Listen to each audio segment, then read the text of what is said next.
e boma Homa Bay timo nonro kotenore gi tho mar japuonjre ma ka tiegruok mar jochiw thieth ma KMTC e bomano.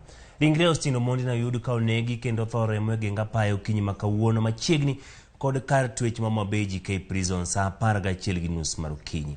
Ruoth Masimenya Sublocation Eric Odhiambo lero ni ne oyud ka remo wuok e ite, ume kod dhoge. Wach manosir kod kamanda mar obila e kaunti ma Homa Bay Samson Kine moyango ni japuonjre no ne ochuo nyadiriyo kod gima bith ma chalni ne okelo thone.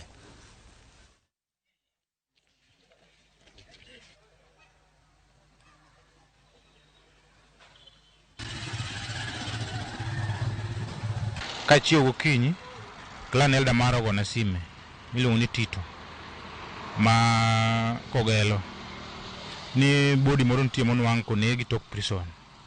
Kora ka apiko immediately taringa dhi nyaka kanyo mondo sin mondo aneno ang'o motimore. Anwang'o ka remo nitie kanyo ka konege to body osekawo ter e mochari. Kora dhi nyaka mochari mondo identify ni en ng'a. Koro kachopo kanyo to anwang'o other students ma KMTC kupong'o kanyo. Kora temo inquire from them ging'isa ni en student masomo e skunde kanyo KMTC college. Gima kelo thone to ok wang'eyo maber nikech nokwanye gokinyi sa 11. Koro gima nyalo cause thone to ok wang'eyo maber.